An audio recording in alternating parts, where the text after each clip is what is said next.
Welcome back to Occasional Randomness. I'm your host, Eric Scott, and joining me, as always, is my fellow co-host, somebody who brings a knife to a gunfight, Jason Johnson. Well, it is a really good knife. Yeah, I feel that's like I not a should quote. knife. This is a Yeah, I knife, was gonna say right? I should have went for the Crocodile Dundee line right there.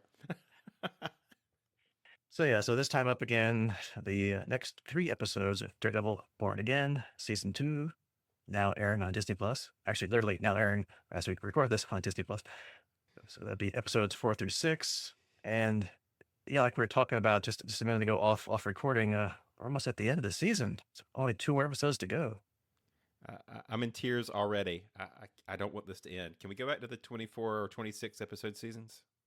Yeah, or at least 13, so that way we're only halfway through, but no, that's modern storytelling. So you get 8, and you're lucky to get 8, Yeah.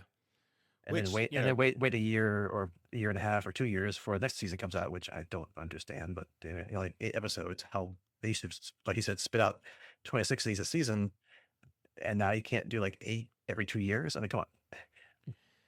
but if we look at it just right, they're filming through season 3. That'll bring us a total count of 24, right? So technically, we've just had one really long season over 3+ years.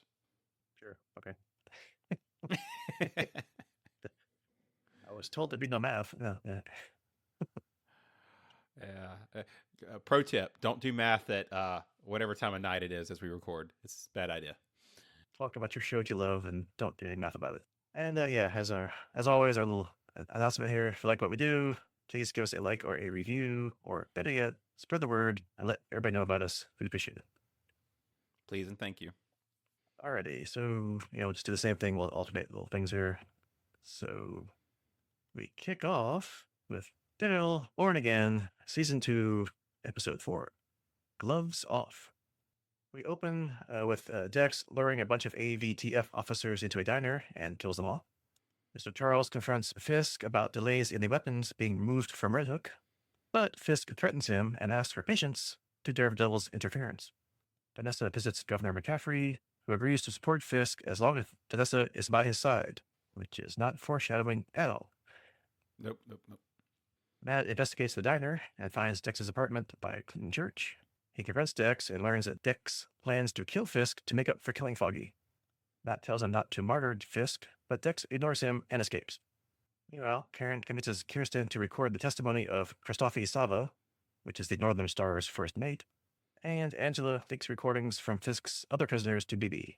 Later, Fisk wins a public boxing match at Fogwell's gym, while his fixer, Buck Cashman, kills Sava.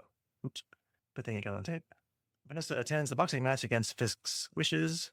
Dex arrives at the gym and kills several AVTF officers. Vanessa winds up shooting Dex just as he throws a glass ornament, which Fisk shatters with his winner's belt.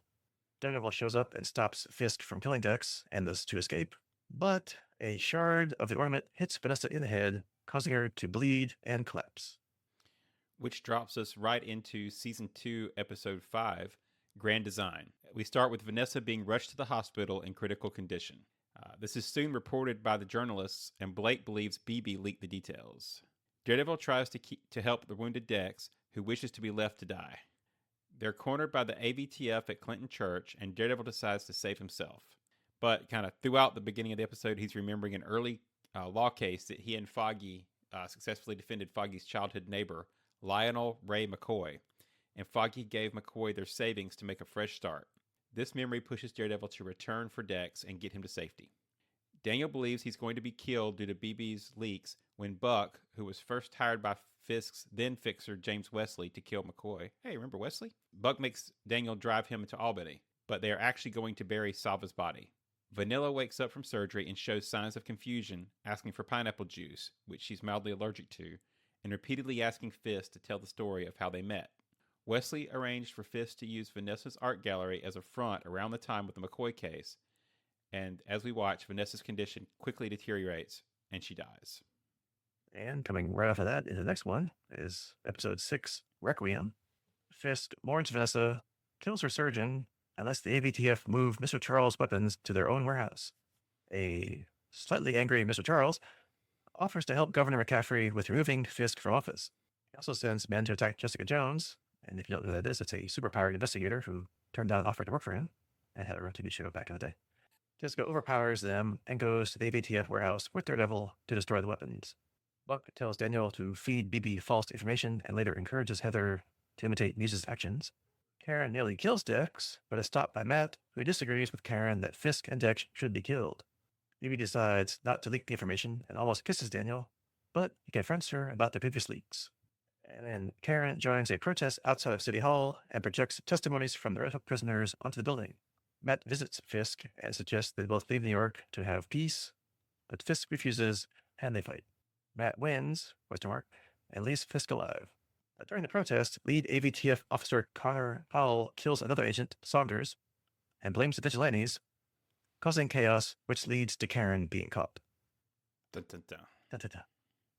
So things have certainly turned towards our hero side, as we're now, I guess, about 2/3 of the way through the season. So not quite sure how the next 2 episodes are going to wind up, but yeah, enough about feature guesswork, because that's not what we're here for. We're here for these 3 episodes. So what do you think about these next 3 episodes here? I'll try not to just repeat myself and over, but probably said this last week. Man, I really missed this show. It's darker than the other TV stuff that Marvel Disney's tried with their first batch of shows. I know they've kind of drifted maybe a little darker as the years have gone on, but honestly, even if you tone this down the violence, which they shouldn't for a Daredevil show, but the storytelling on this show just seems so much more captivating. The first couple shows, the WandaVision, Hawkeye, some of the others, I did really enjoy, but honestly, none of them have had the level of story that I feel like most of these Daredevil shows and even some of the other ones like Punisher and whatever that we talked a lot about. The storytelling is just a different caliber, I feel like, than the other stuff that Disney Plus has had on. Yeah, I mean, I totally agree. I mean, I've loved Daredevil since the first Netflix show. That was the best series.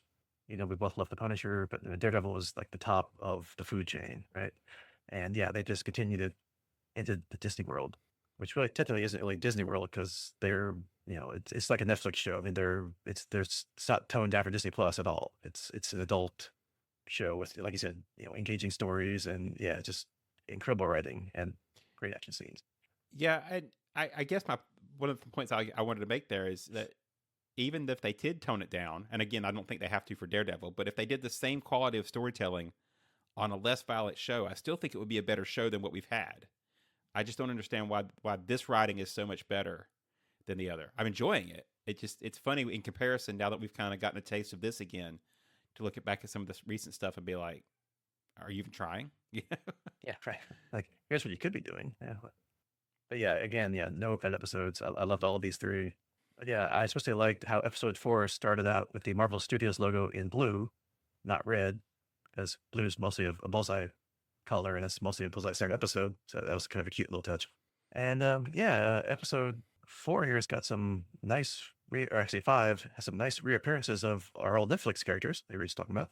And of course, episode 6 with, I guess, the biggest guest star so far in the season, which has been Jessica Jones. And yeah, a lot of guessing games, which we'll get into. And yeah, like I said before, amazing fight choreography in all these episodes, as they always do with Daredevil, old and new. But yeah, because before we jump into that Bullseye opening, I did mention last podcast about it was great to finally see Fisk intimidated, or as close to being afraid of somebody as we've ever seen him with Mr. Charles, the CIA guy. Also, like I said last time, Fisk is a control freak, and he will find a way to get back at you. And he's now put some fear into Mr. Charles. Buck kills his hired goons right in front of him and tells him, just calm down, be patient. He'll always find a way to get to you. And then when we get into episode 6, Fisk just basically tells him to go frell himself, to borrow a Farscape term, and is now completely in control, right? So he'll always, if you leave him there long enough, he'll get the best of you. Well, and we again we'll dive into some details here, but actually makes me wonder, is Fisk actually managed to scare Mr. Charles, or is Mr. Charles just kind of scared of losing the opportunity, right? Because I'll agree, I really like that character. It's nice to see Matthew Lillard. I probably slaughtered that name, but I'm talking about just chewing scenery and being a more serious character, even in a Daredevil show, versus like Shaggy or some of the other characters we've seen him do. What was the serial killer or whatever in Hackers? You know, I mean, he's always been just off the wall. So he's a borderline scary in this, which I love. I think wasn't he in Wing Commander, the movie version of the old PC game from back in the day? I forget. Well, I I think he know was. what's his name that married Buffy was on it, but I'm just going to merge all the streams here because you've got Yeah, Buffy married him, and they were all in Scooby Doo with Shaggy. Freddie Prinze, yeah, Junior, yeah, Yeah, who was Freddy? Yeah, that works. yeah. So if I had to map Daredevil characters to Scooby Doo, no, never mind. I just did. Yeah, you just Literally. see our former way of mapping the Farscape characters to like everything else. But anyway, like the A I team. definitely could do the A team. Yeah, See, because Luke Cage is Mr. T. I mean, that's gotta well, be yeah. Matt's face. Who's Murdoch? Who's the crazy one? Frank. Yeah. Okay, now with that image, we got to move on. Yeah. Anyway, yeah. But no, what's Jessica? You can't ever be like the reporter girl because that she just did nothing in the series. So it's not really you can't do that. And they write her out with a different character every 3 seasons. Yeah. Yeah. Right. Anyway, She's really Hannibal. That's just all it comes down to. Yeah, right. So anyway, back to Bullseye. Yeah, so it was kind of cool. We could see like his quote unquote home life as he's living in an apartment somewhere in New York City, and he's nice to his neighbor and their cat and random strangers on the street. Which that cat's cholesterol's got to be high though. yeah, they get a fresh fried egg every day or whatever. It's right. Cat living good, right? But of course that can't last. He goes to a diner and calls in a sighting of the Punisher, and the ATVF, like I don't know, like 6-8 guys show up, and he completely massacres the entire strike team. And kind of leading back to our intro, it's kind of funny that Bullseye has a gun strapped right in front of his chest, and he never uses it. It's just almost like for show, or I guess like the final backup weapon if he ever needs it because there's nothing lying around he can throw at somebody.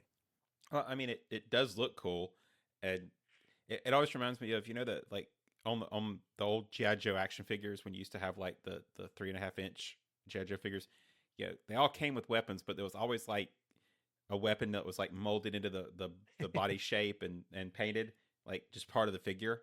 That's what that gun is. It's like just part of the figure. He can't actually draw it. It's it's painted over. But anyway, I will say I'm really enjoying where they're taking the Bullseye character.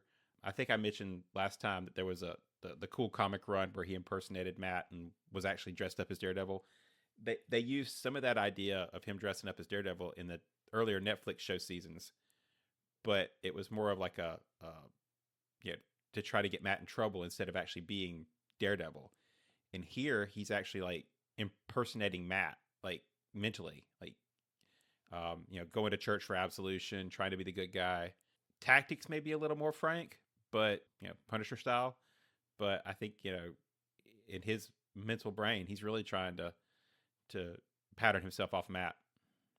Yeah, and it's kind of cool. So just because he was great in the Daredevil season he was in, and yeah, it's good to see that they're taking it to the next level, right? And it's not just the same stuff he did before. And then we got some resistance scenes that they're still around and doing things. So we got the restaurant owner recording her story of what happened to her with the task force, which has come full circle in episode 6 at the mayor's office, where they project all those testimonies on the building. And unfortunately, after rescuing Jack Duquesne, the swordsman, last episode, he's out. He just gives Matt some parting advice and gives Karen an account number to help finance them. So I guess all their financial problems are taken care of. Yeah, I was really hoping he was going to stick around, though. I did enjoy the little bit of fighting we got out of him last episode. So yeah, he's a nice foil to, I guess, Karen, and he's more along the lines of Matt, which I guess you can't really have that. You need to have that tension. So he's out. So, and we got Angela's off to deliver the SD card with the testimonies or whatever it is from Karen to Bibi, her friend that got jacked up at the bodega the other time. And yeah, apparently the first mate of the Northern Stars records his testimony with Kirsten, which it's nice to see more of the resistance. That it's not just Karen, Matt, and Bibi doing things. There's a growing resistance that you'll see eventually in episode 6, but decides to at least that they're starting to bring that forward. So this is kind of where if I again I'm looking for things to nitpick, I think, at this point, because overall these were amazing episodes. So, you know, grain of salt on my nitpicking here. But if I had to pick out two things that either I didn't understand or thought were kind of it was the SD card drop, because that seems odd to me in today's world of secure file transfers. Why are we passing stuff around on physical media to let it get found in your jacket? See later scene, but that just didn't make any sense. And the other one was, why did Kirsten have to take the testimony? Why did they need Kirsten to do it?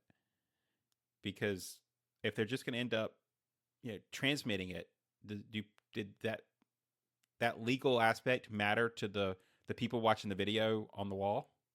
Yeah, I mean, I guess more like if it ever went to trial, which, yeah, right. We'll talk about it here later too. But I guess they would have an official testimony with an official lawyer present. That's not a vigilante. So, Just consorting with vigilantes, which wouldn't get them in trouble. I mean, yeah, I mean, well, by association, yeah, yeah. But yeah, I mean, we'll see if that actually comes to fruition later or not. But yeah, we'll see. And we get a little meeting with the New York governor and Vanessa. She takes a trip up to Albany. The governor, flat out tells her she doesn't like or agree with what Fisk is doing, but she likes Vanessa. And as long as Vanessa's with him, she'll support Fisk, as Vanessa says she can bring out the nest to him. And like I said before, gee, not foreshadowing at all. not a bit. Also, not a great look on the governor, right? There's been quite a few comments earlier about how squeaky clean she was. And seeing this dealing, you're like, there's got to be some political skeletons there somewhere, right? I mean, obviously she's not straight on the up and up. I think there was a scene at the party earlier where Buck was trying to get the other guy to run against her or something. I don't know. It just seems like there's some weird. I'm not quite sure where they're going with the storylines there, but yeah, she seems a little too clean. Yeah, I guess it's just like the usual political wranglings that happen that we don't know about and don't really want to know about. But these are pretty out there that yeah, there's always the power fact, always the power move by the people trying to get in control or try to control people that control people, whatever. Yeah, I'd make a joke about MCU West Wing, but we've got Red Hulk as the president, so yeah. Who knows what's going on in this MCU world? Yeah. And we get Matt tracking down Bullseye to his apartment, and he almost gets him. But we do finally learn, those my big questions from last time was like, finally learn like what Dex is trying to do here. And apparently he's trying to repent for murdering Foggy by killing Fisk. And he basically flat out says he's going to do what Matt won't do. And Matt's like, don't make him a martyr, because that's like probably the worst thing you can do. And yeah, he's probably right. That would definitely tip the city over to the anti-vigilante side and make any case they had at all of exposing what Fisk was really doing, or it's impossible at that point. Yeah. So, while Dex's antics, have allowed Matt to catch up with him. See the logo at a catch up. We're flying towards the season finale, right? I mean, like you said, 2 to go. We talked about that earlier. I guess I wish they had spent some time on what that impact of the death of Fisk would have done. Take a little bit more of a beat and kind of lay out in that argument, how him dying would make him a martyr and what that would do, like you say, with the anti-vigilante sentiment, stuff like that. As given the stuff we've got coming up with Karen and Bullseye and Karen Stantz and, the shadow of Frank hanging over the show with the Punisher methods, it makes Matt's hesitance to kill seem short-sighted, right? But if they'd harped on that importance of keeping him from being a martyr, I think it would have made the rest of that arc smooth out a little bit.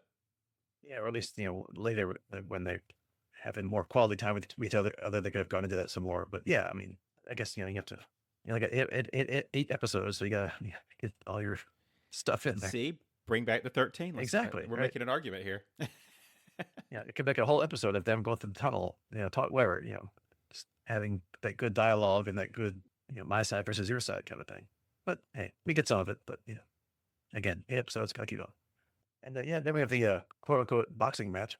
Even though his opponent is a heavyweight, Fisk has to have at least 100 pounds on him, and I'm being very generous. And of course, that fight goes about as well as you think. Fisk totally destroys was it the Matterhorn? Is that the guy's name? Totally just wipes the guy out. Although when Vesta does show up, that kind of throws off Fisk, and the guy does get in one good shot on him, which only makes Fisk even more mad. And he probably would wind up beating the guy to a pulp, or worse, probably killed him there on the ring, which would not have been a good look for the PR department if not for Vanessa being there. So yeah, like she said, she really can influence his behavior for about another 4 minutes. Oops. Yeah, oops. So I guess my comments here, yeah, I hope that Matterhorn guy got paid really good because he took a heck of a beating for just stepping in the ring with the mayor, right? I mean, how do you come back from that? Because your career's over, right? You just got beat up by a politician. Yeah, and in an exhibition fight. A non-professional fighter, quote unquote. Yeah. So as far as people know, right. And B, that's assuming he didn't just die, right? So yeah. But C, that's a big eye opener for the crowd, or at least I thought so at the time, right? Because BB was making a big deal about the violence, and Daniel's eating it up, but that's Daniel, right? You figure out a lot of the people who are seeing this on TV or watching it in the audience are going to be like shocked by the violence of Fisk in that sequence. But as the episode goes and they zigzag a couple other places, I feel like that gets lost, right? So maybe it'll come back, but I don't know. I think we jump back to the Bullseye and other stuff that happens in the next couple episodes, or the rest of the episode, and it's like, yeah, that just kind of got glazed over. And I really thought it was going to be a big point. Because even like his chief of staff, I can't remember what her name was, but she was like, "Oh wow," like, "Oh no." So right, yeah, I really thought that was going to be the point where he loses a city, right? Like everybody sees him a little bit for what he is, but no, because now we've got to. Well, we'll jump back to that, but now we've got to see what happens when Bullseye shows up, right? yeah. So and then during that fight, we have a back and forth scenes where Buck kills the first mate of the Northern Star to try to silence him, but we have the testimony on tape already, and yeah, I'm wondering how that would show up in later episodes. Yeah, if they get Fisk to trial, which of course that's not going to happen. What we saw in episode 6, that would be evidence, I guess, against him. But I don't know. So it's kind of like, is it kind of like they're doing things to say like, okay, they make a move on the good guy's side, the bad guys make a counter move, and that's it, or will this actually have something to do with the next 2 episodes? I don't know. Yeah, we'll find out here in a little bit. But and again, I'm really looking for little things to nitpick here. But yeah, if I'm looking for something here, it's the magic of him being mayor, so no one can touch him legally, and that kind of circles back at the end of the episode again. It's sometimes hard to track, right? Like, is he under the governor, who should be under the president and under the legal system? You'd think there's some national fallout, but I mean, he did go to jail at one point, and it took Vanessa to get him out in the blip. But now it's kind of like, oh no, he's untouchable because he's a mayor. Like, that's not as big of a position. I mean, I know it's New York, but overall, it's not a super national position. Yeah, and you know how things are today. Like, is he going on talk shows or podcasts talking about stuff? And then people are like, "Wow, you're really cracking down." People, it's great. Like, what? They don't go on that side of things. So it's like, yeah, how's this playing out outside of the 5 boroughs there, right? And, but this is Hell's Kitchen, so yeah, we don't care. We tighten in. That's right. But then, yeah, Bullseye has to go ruin the fight. Well, it's really hard over at that point. Yeah, he burns through more AVTF officers at match, and Vanessa finally gets the courage to handle things herself and shoots Dex just as he's throwing that crystal decoration that I guess Daniel had probably picked off the ground towards Fisk. But Fisk intercepts it with the belt. It shatters, but a piece of it hits her in the head and she falls down. Yeah. But okay, couple questions, or a question. So we know from before Bullseye's there to kill Fisk, not Vanessa, because he's told Matt he's going to kill Fisk, even though Vanessa hired him to kill Foggy. But he's going to kill the mayor. So it kind of seemed to me that when she shot him, it kind of like hit him just as he was throwing the decoration, so made that alter his throwing angle. So when Fisk shattered it, which even for looking at that scene, seemed like it wasn't even going to hit him in the first place. It was like going past him. A piece of it still hits her. So is that coincidence? So is Fisk really accidentally responsible for hurting Vanessa? Or was Bullseye going to kill her first and then Fisk? My take is he was going for Fisk, gets hit by Vanessa, and like you say, maybe the Fisk thought that the glass was going to hit her, and so he was protecting her. But by his actions, he gets Vanessa anyway. And I think that Bullseye feels like, if it got Vanessa, that must have been, the universe's way of balancing the scales and meant to be, right. Maybe even if he wasn't aiming for Vanessa, taking Vanessa out is even a better option because he seems content to call his scales balanced at that point. One other thing I thought I'd point out, if I'm reading the design right, because you see when Daniel buys that crystal, it's Fisk hovering over the city, like the logo, the Daredevil logo of the Fisk over top of the city and the Born Again logo. So I thought that was kind of interesting. Yeah, it's cool. I didn't notice that. I have to go back and look at that.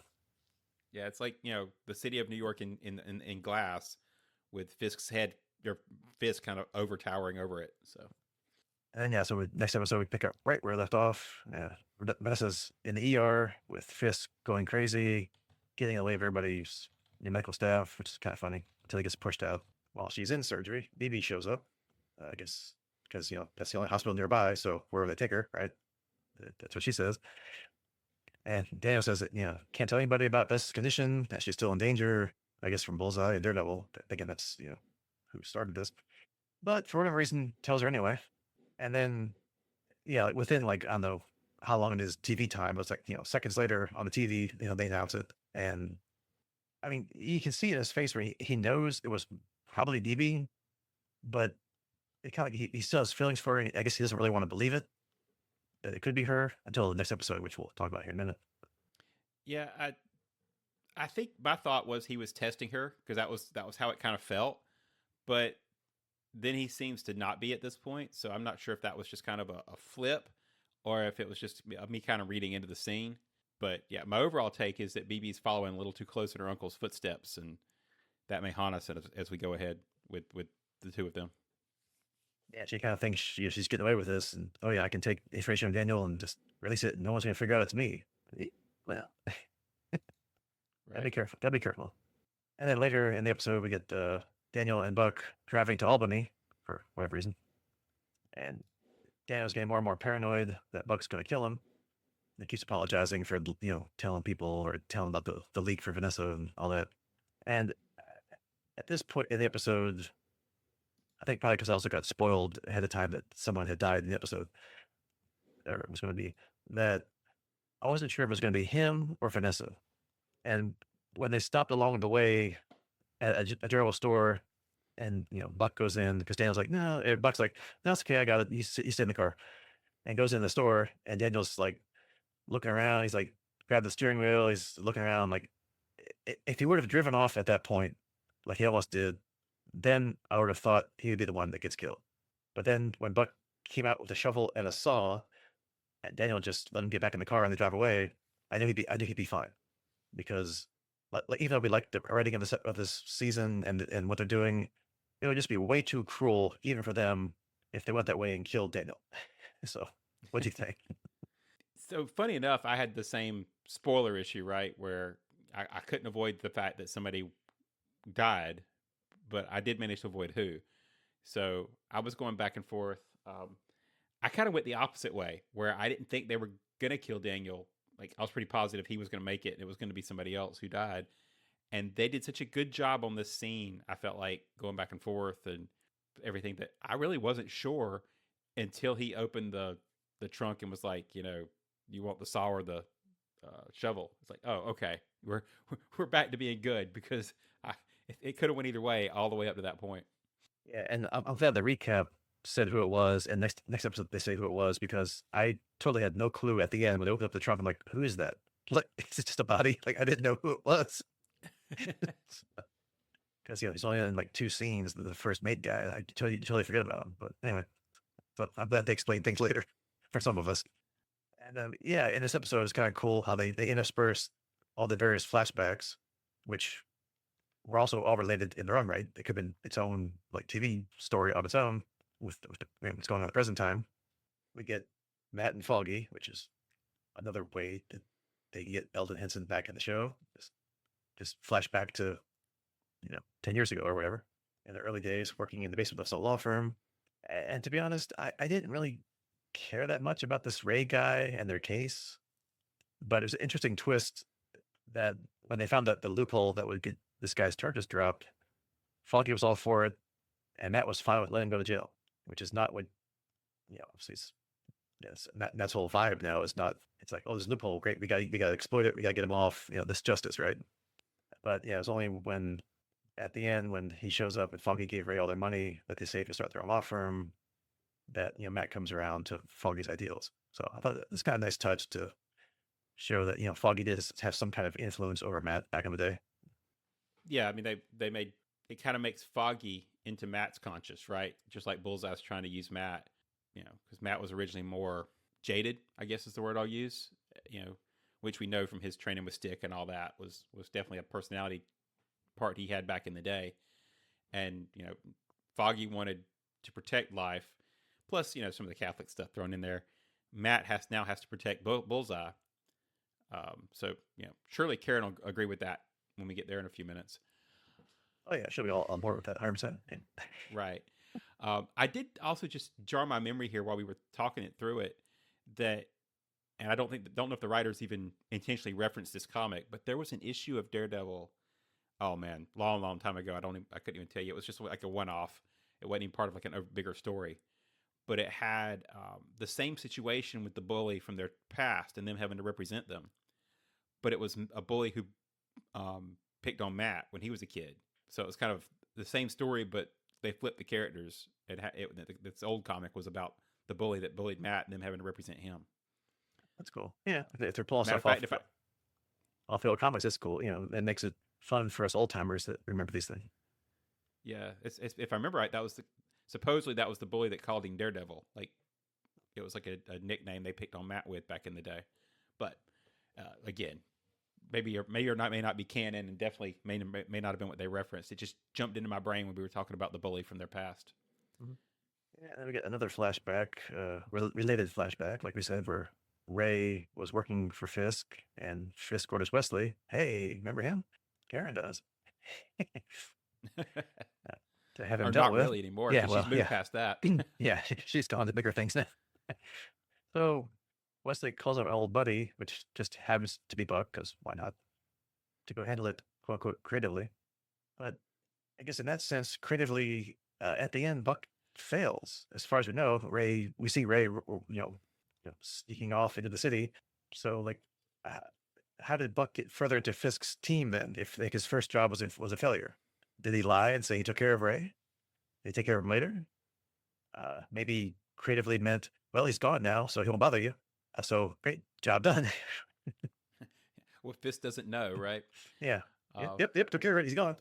Either way, I think it's cool because Buck credits Fisk with giving him purpose, and I kind of see a little bit of a mirror in the way that he's trying to give Daniel purpose also, right? Kind of bringing him into the fold. And yeah, it kind of puts a cap in the what you mentioned earlier, which was this really could have been just a flashback episode. Like in some shows, they would have just took this whole episode and none of it would have took place in present day. It all would have been an entire flashback between these two arcs.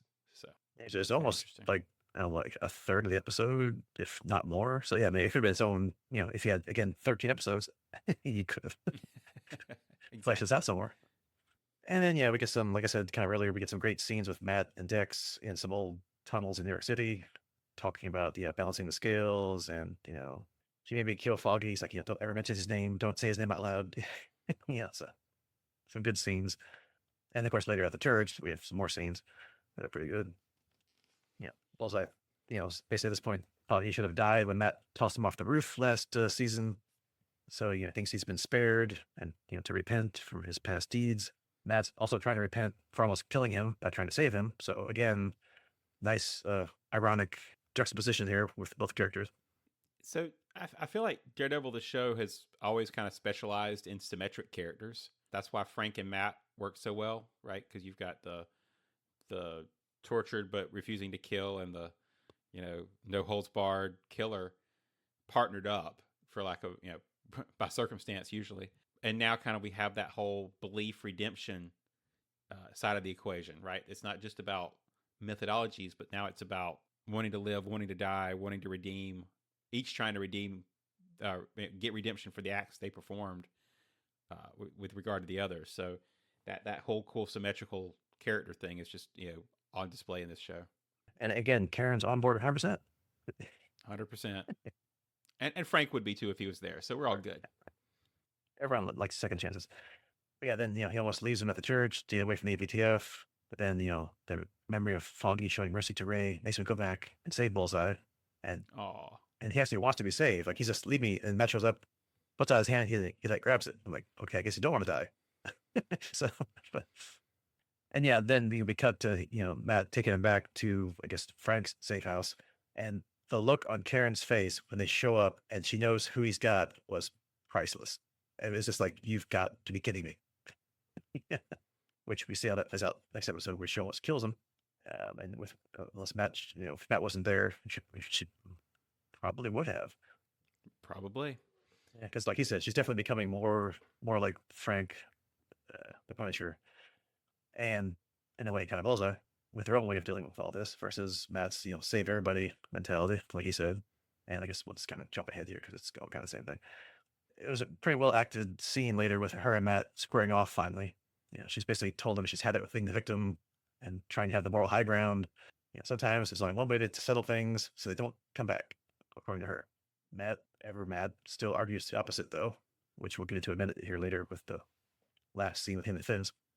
Yeah, so this is an interesting place, I think, where the show, in a good way, kind of edges up against real world issues a bit, right? Because in comic world, we're supposed to side with Matt.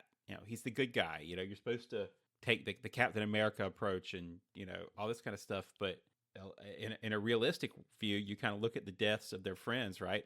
All the stuff that they've been through, all the people they've lost through this war against Fisk, and the kicker is no true legal system, right? We've seen that the law enforcement, the justice system, all of that has been corrupted, and it makes it really hard to argue with Karen, right? I mean, that's the echo we'll get to at the end with the fight and the conversation between Matt and Fisk at the very end.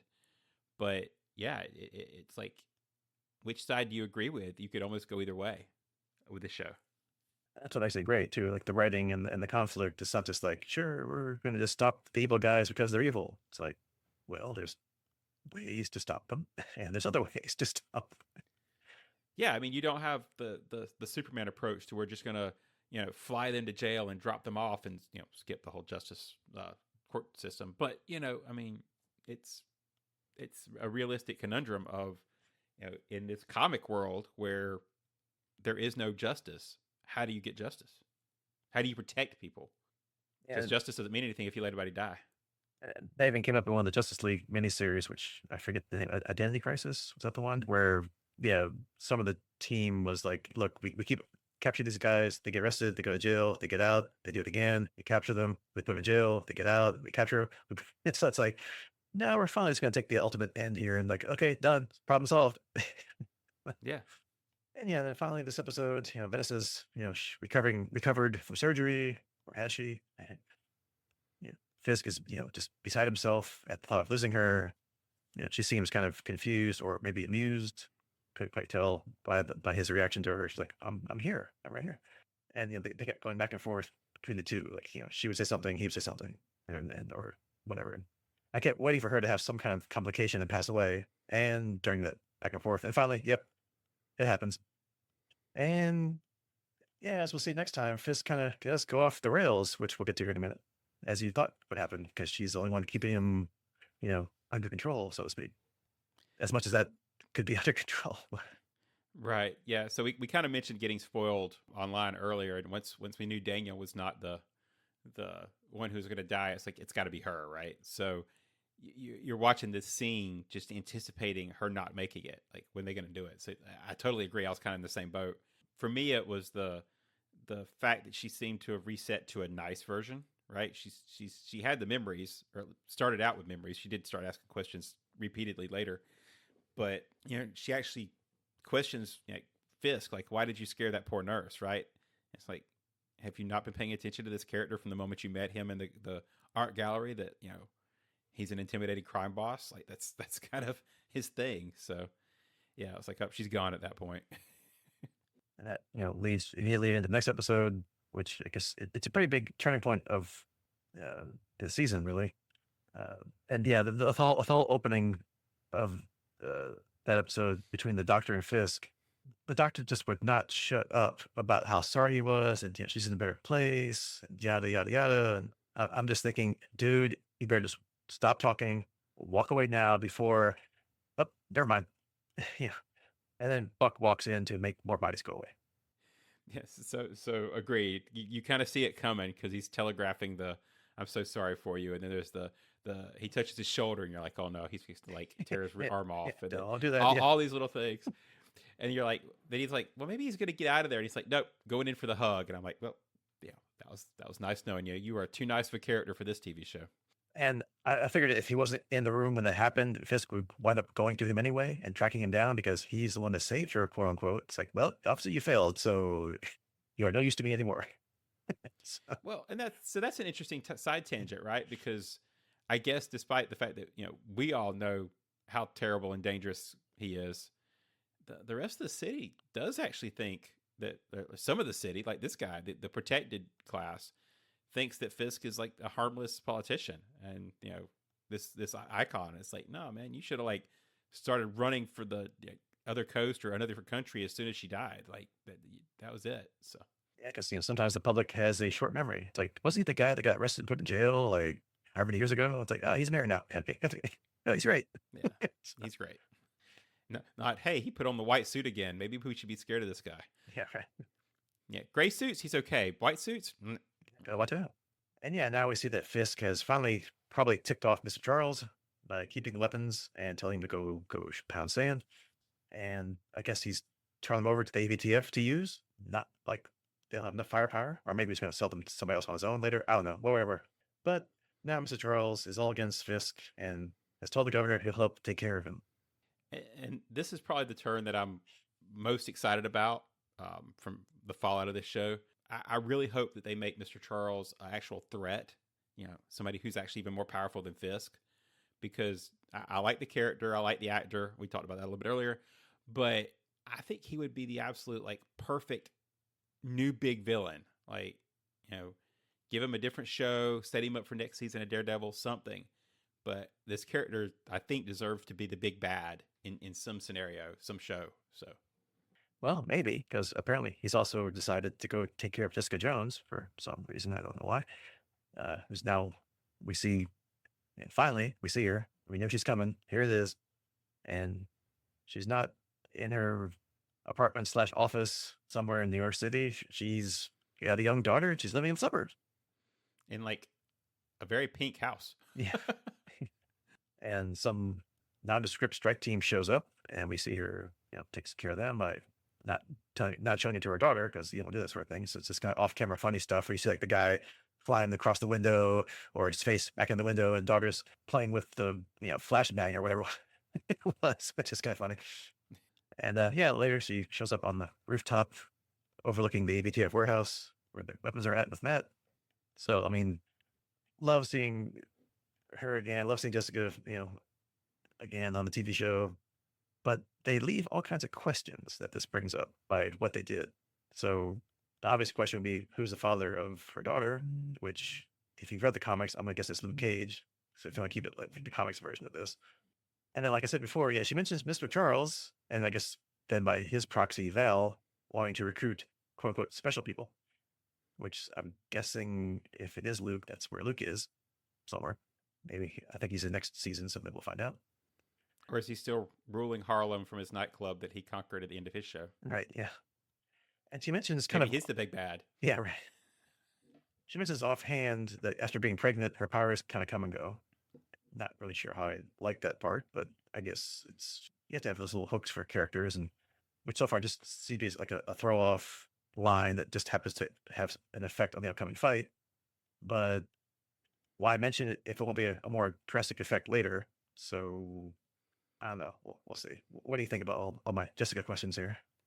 So that's a interesting conglomeration of questions. I know. Uh, That's kind of, that went all through my mind when she's there. I'm like, what? Who? Why? Huh? What? yeah. So I'll take a step back first. I have a mixed background, I guess, with Jessica Jones, the show, not the comic or anything, but because as much as it kind of got favored, I know some people even consider it the best of the Netflix shows. I did not like it. Like I made it through season 1. I think I gave up on season 2. Just not my thing. But loved her in Defenders. She was probably my second favorite Defenders character in the Defenders show, which also got kind of panned. But the scenes of her and Matt together was my favorite part, right, of that show. I mean, their chemistry, their interactions. So getting them back together in this show was awesome. I enjoyed every minute of it. Now, my take on some of those questions, I do think Luke's the dad. If I remember right, the daughter's name in the comics was Danielle, which I think is the name that she uses in the show, right? So Yeah. that lines up. I think she's even named for Danny Rand. Hence the Danielle part of it. And as far as the power thing, I actually kind of like it because it's tough when you have a super powered character that's invulnerable, and she basically is, to have them be at any danger, right? Otherwise, she just barges in and is unstoppable, unless you're dealing with a mental powered villain, which is what they did in her show. But the Daredevil show generally avoids mental powered villains, right? Like we haven't done a whole lot of psychic powers. So how do you kind of bring her down a notch and fit her in? Is you give her a weakness. Her powers kicking in and out. So I approved of that, actually. Although she's not bulletproof like Luke is, so which we see in the awesome fight scene that follows with her, Daredevil, and the AVTF. That she like, I think, takes a door or a crate topping, crate top, and like uses it to like as a shield to intercept the bullets. And she has her little moment there where right when she's gonna, I guess, punch out the lead guy, it just kind of like just hits him. He's like, "What?" And she's like, "Oh crap!" So, and Yeah, Matt's hurts there. her hand when she hits him. Yeah, So, yeah, and then Matt to the rescue and all that great stuff. But in that fight, I guess something happens, and I guess there's a fire starts or something, and all those nice government weapons get all blown up real good. So problem solved. she kicks the propane cylinder. You know, propane's basically a nuclear bomb in comic world. And you want to keep your propane next to all your live ammo and stuff. That's really yeah. It's like, where else would you keep your? But I love the fight. Like I kind of started mentioning it a second ago. This is the interactions between the two of them. They know how to play this. Like she comes through into the wall, he comes into the door. Right. Each one plays to their strengths. And he doesn't just come into the door. Like he Daredevils in, like slides through the door. Right. So it's like, you've got her just being Jessica and him being Matt, and it works for me. So the fight was a great way to bring her back into the fold and get rid of the weapons at the same time. Yep. And then we get to a little weird scene with Heather that just she's getting weirder and darker as the episodes go on here. For some reason, Buck gets her to act out what Muse did to her on him. So she's like starts choking him, which I don't know. I half expected her to wind up kissing him at the end of that because they kept getting closer to each other and looking at each other. And like, oh, it's like those weird things. But no, she stops and he leaves. And she's saying it. And I think, like you said last podcast, she's the next Muse. I mean, we're probably gonna wind up at the end of the season with like a copycat killing by other, like that looks like other Muse victims, and we'll like cut to some silhouette nearby of Heather in like the Muse costume, like peeking around the corner or something, and fade to end credits until the next season. I agree. I think that's going to be our post credit scene. But well, I think that's cool, and I kind of see where they're going. That choking scene was just weird. Yeah. Again, I can think I see where they're going, but that whole scene, I'm just looking at it going, eh. So that part could have, I don't know. I guess I'm just kind of creeped out by the her Muse character, and it'll be kind of weird when she gets there. She may actually be a good villain out of it. I don't know. It's just weird. Yeah, because she had a bigger thing in the first season, and here it's just kind of like whenever she shows up, it's just weird and awkward. So I'm not quite sure what they're going for here, but I guess they're at least showing you her progression towards when they do drop it on you. It's not just like, where'd that come from? So, okay, fine. And it's uncomfortable. So if they're going for uncomfortable, they win. Like, Yeah. that's it. Good job. But on a better note, it's Daniel's birthday, and he doesn't want to celebrate it, but goes to his mom's house anyway. And BB tags along, which he's surprised about. But yeah, like he said, his mom missed a trip, which was a nice scene in an otherwise kind of dark episode to at least have something lighter. And yeah, per Buck's kind of suggestion, he does feed her false information that Fisk is not going to run for re-election to see if that gets out there. And she's texting somebody that information, but she doesn't send it. So I thought, okay, for a moment, she's going to get away with this. She didn't do it. She'd still be the little mole in the Fisk works there. But yeah, then for some reason he finds an SD card in her coat pocket. Not quite sure how you link that to she's the leak, but I guess given last episode, I guess it does all add up, and he confronts her about it. And I guess we'll see what happens next time. Yeah, I mean, he did see, somewhat the drop where they put the SD card in her jacket. So I think he was able to put together that she's part of something. But yeah, I can see what you're saying there. I do think this is where Daniel may get interesting. We talked about symmetry earlier between characters, and I kind of see the symmetry here between him and Fisk. I think they're setting him up to mirror Fisk, and I think that'll include when Fisk killed Ben Urich, who's BB's uncle, right at the end of, was it season 1? I think of Daredevil that they killed Urich. Yeah. So maybe they're setting Daniel up to kill BB and have that be kind of his commitment, which I'll come back to in a minute. But I think they're setting him up for something bigger. Yeah, that'd be interesting and kind of sad if you're to killing her. But yeah, I mean, it's kind of like like he said, the symmetry, or Fisk and mini Fisk. Yeah. So well, and I was trying to remember where it came back. I don't think there's a spot later. So there was a character in the comics, and they may not dive this deep, but it was the Rose, right? It was, I think he was supposed to be like the son of Fisk or something like that, who tried to take over his empire at some point. And I'm thinking here they may be going more metaphorical and setting Daniel up to be the metaphorical son of Fisk. So even if somehow Fisk gets taken out, we may see the rise of Daniel as the Rose at some point. yeah, because if Fisk goes to jail or worse, Vanessa's dead, so she was running the operation. So yeah, you need somebody to be the big kingpin, like crime boss. Yeah. Right. So, and there was although I think it was this was what first popped in my head in one of the previous episodes. There was the Rose next to the bed when Vanessa has a dream or whatever, and I was thinking that was what the Rose was going to symbolize, was that character. So that may be why I'm thinking about it. But yeah, seeing Daniel come back as the Rose or something similar to just be a kingpin protege is an interesting turn that I'm hoping that's what they're going for here, because it seems kind of a nice setup to get that way. Yeah, we'll see if it lasts more than 3 seasons, or next season it might lead into that. Yeah, and well, Vincent D'Onofrio bows out, which hopefully he won't. But if he does, then yeah, I have a protege waiting. And then yeah, finally we end the episode with our homage to Andor season 2's riot and the Imperial setup on Planet Gorman. If you remember that, where the Imperials, No spiders though. yeah, where the Imperials stage a killing of an officer to give them the green light to fire on the civilians. And here we have a crowd of protesters outside City Hall, and Karen projects the video of the people that were falsely held at Red Hook onto the building, which, of course, further inflames things, not calms things down. And Officer Powell kills the helpful AVTF officer that Karen captured a few episodes ago and blames the vigilantes on them, which gives the AVTF an excuse to start attacking the crowd. And in the scuffles that follow, Karen's wig falls off and she gets exposed. And Powell's, of course, right there, aims a gun at her, and we cut to the ending credits. So, oops.